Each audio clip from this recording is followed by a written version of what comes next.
In the realm of aviation history, few aircraft have carved out a legacy as distinctive and notorious as the Junkers Ju-87, more commonly known as the Stuka. This German dive bomber became one of the most recognizable symbols of the Blitzkrieg tactics employed by the Wehrmacht during the early years of World War II. The Ju-87's design, capabilities, and operational history reveal much about the strategic mindset of Nazi Germany during its initial conquests, making it a fascinating subject for both aviation enthusiasts and historians alike. The origins of the Ju-87 trace back to the interwar period, a time of rapid technological innovation and military rearmament in Germany. Conceived by the engineer Hermann Pohlmann, the Stuka was developed by the Junkers Company in the early 1930s, with its maiden flight occurring in 1935. Its design was revolutionary for its time, featuring a unique inverted gull-wing configuration that not only provided structural strength, but also improved the pilot's field of vision during dive bombing maneuvers. This design decision was pivotal, as the Ju-87 was specifically intended for precise, surgical strikes. One of the defining features of the Ju-87 was its prominent fixed undercarriage, which was equipped with spats. These housed the Stuka's infamous sirens, known as Jericho trumpets, that emitted a terrifying screech as the aircraft dived towards its target. The psychological impact of this sound was profound, instilling fear and panic among enemy troops and civilians alike.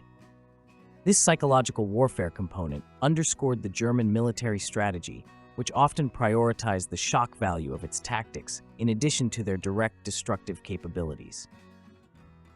The Ju-87 was powered by a single Junkers Jumo 211 engine, enabling it to reach speeds of up to 255 miles per hour.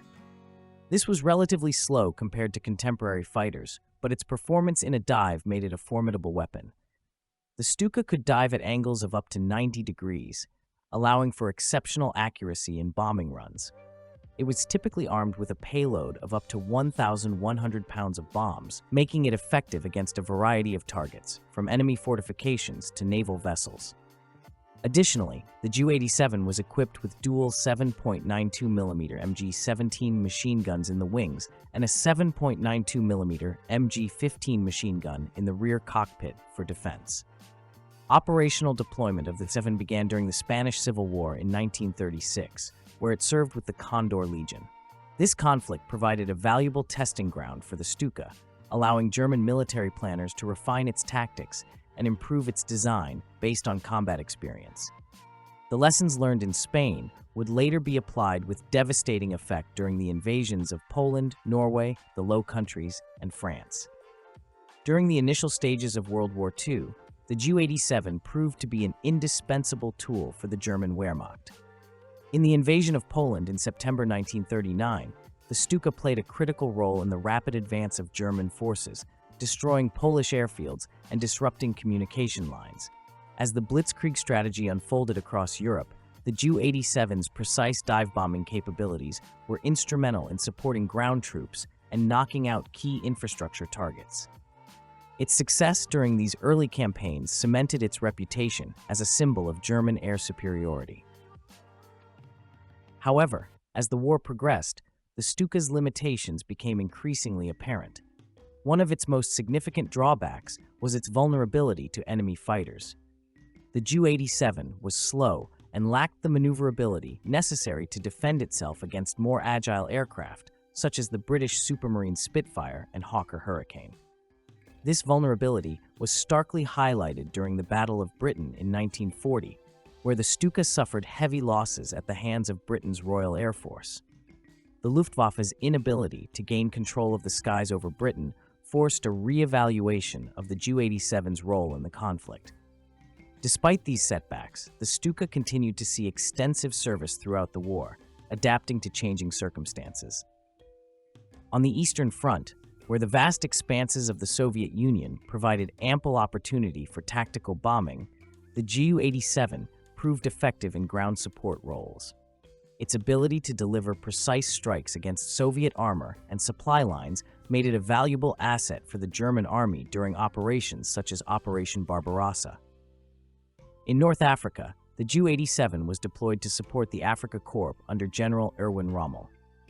The challenging desert environment tested the limits of the aircraft's endurance, but its utility in disrupting Allied supply convoys and supporting ground assaults was well demonstrated. The Stuka's role in these campaigns highlighted the importance of air support in modern warfare, influencing military strategy for years to come. As the war dragged on and technological advancements in aircraft design progressed, the Ju-87 was gradually phased out from frontline service in favor of more advanced models like the Focke-Wulf FW-190 and the Messerschmitt Bf-109. However, specialized variants of the Ju-87 continued to see use, such as the Ju-87G, which was equipped with 37mm cannons for anti-tank missions. This variant, in particular, proved effective against Soviet tanks during the later stages of the Eastern Front campaign. By the end of World War II, the Stuka had largely been superseded by faster and more versatile aircraft. Yet, its legacy endured, both as a symbol of the Luftwaffe's early dominance and as a testament to the evolving nature of aerial warfare. The Ju-87's distinctive design and the psychological impact of its sirens left a lasting impression on those who witnessed its attacks, ensuring its place in the annals of military history. Today, the Junkers Ju-87 remains an iconic piece of aviation history, with several surviving examples displayed in museums around the world. Its story serves as a reminder of the rapid technological advancements made during World War II and the crucial role that air power played in shaping the outcome of the conflict. The Stuka's legacy is a complex one, intertwined with the strategies and ideologies of the time, and continues to be studied by historians and aviation enthusiasts seeking to understand the intricacies of wartime aerial tactics. In conclusion, the Junkers Ju-87 Stuka was more than just a dive bomber. It was a tool of terror and precision, a symbol of Germany's initial military successes, and a reflection of the broader strategic objectives pursued by the Nazi regime during World War II.